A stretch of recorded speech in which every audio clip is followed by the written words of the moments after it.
It's rolling. Hello, welcome back. Hello, welcome back to Heath and Pape.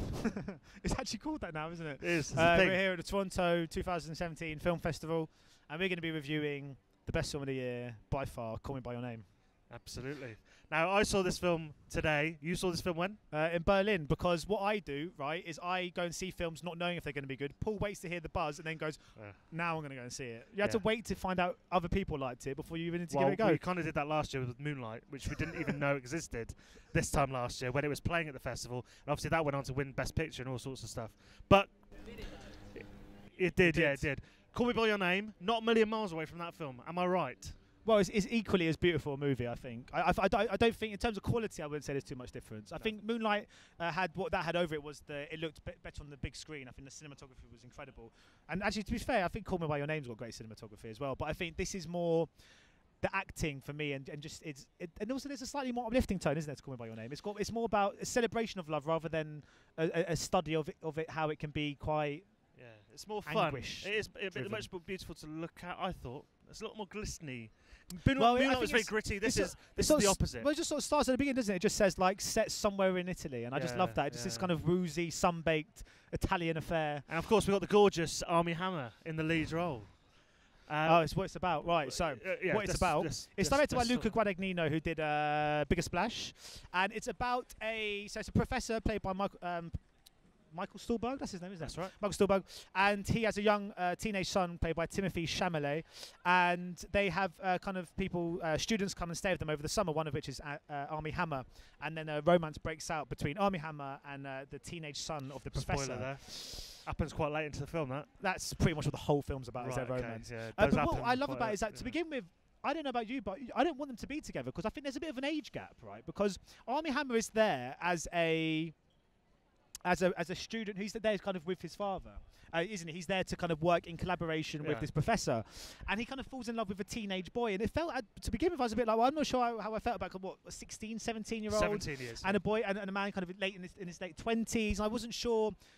I wasn't completely invested to begin with, but the film is so beautiful and the relationship so relatable and just so kind of, I don't know, it's just so gorgeous. The whole thing is so gorgeous, such a celebration of just love. And the two performances are so brilliant that by the end you're just desperate for them to be together. Completely desperate. It's, I obviously knew a little bit about it going into it from what you said. I think we talked about it on our drunken night out in Berlin. You kept going on about Armie Hammer and his backside, which you see a lot of in this film. And he is... We were Armie Hammered when we were talking about that. Yeah, we were Armie Hammered when we watched it, when we talked about it. But he is a gorgeous little man, isn't he? Well, tall man, big man. Isn't he? He is. Yeah. But you fall in love with his character. character. Lovely. Oh, he's got a little bit of a cheeky wit about him. He's obviously a bit of an intellectual.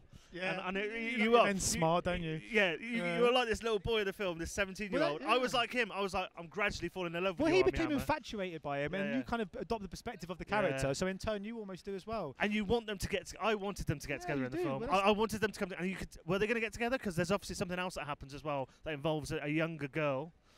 With the younger guy's character, which is Elio. Yep. And you think, oh, they're not going to get together that quickly in this, and they don't, and it's sort of spread out throughout the whole film, and then gradually they come together, and there's this beautiful thing that happens, and you know it's not going to last. That's not a spoiler because it's a summer sort of fling. You do get that sense of that kind of summer romance. You know, when you go on holiday with your parents and you're a teenager and just fall for someone, and it's got that, and the way you can't eat and all. You just feel like you're like the character's falling in love for the first time, and the film just celebrates that feeling, which really is so. It's very juvenile as well. It kind of harks back to a time when we were 16 or 17. There's a feeling that you can't replicate, and it really takes you back to that time. Yeah. And it's just beautiful. And it is genderless. I mean, have you ever had a summer sort of fling that we could talk about? Because you know it's not going to last. You've gone on holiday, you met a girl, you've had a little bit of a cheeky snog, but it's not going to last. You're going to have to say goodbye at some point, and it breaks your heart. And this film made my heart beat so fast. Yeah. And the music and the style and the look of it, everything about it. Yeah. And there's this lingering shot right at the end, which follows this stunning scene that involves Michael Stuhlbarg. What a scene. It reminds me a lot of Robin Williams in Good Will Hunting, which is probably not the greatest comparison, but do you know what I mean? Yeah. They're both kind of university professors, but he's got this thing about him, and he's like, he's on the button, he knows what he's talking about, and it hits you straight. Yeah. There is one thing I don't like about it. I think this film is perfection. There's one thing I don't like about it. Yeah.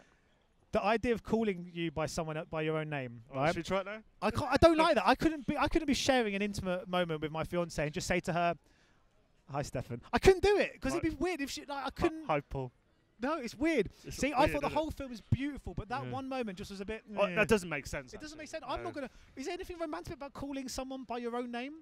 It's a bit. I just bit narcissistic, if anything. It's a bit odd. If I started just calling you Stefan and you called me Paul, I think that would just be weird. It'd probably be. It confuses me more than anything else. It would be confusing as well. Anyway, apart from that, yeah, it's the best film I've seen today. Especially when I've seen. Oh yeah, I'm not even kidding. It's no, my favourite it is film up of the there. year so far. I need it to settle a bit. It's only been a couple of hours since I've seen it, but yeah, I think it's going to be my film of the festival.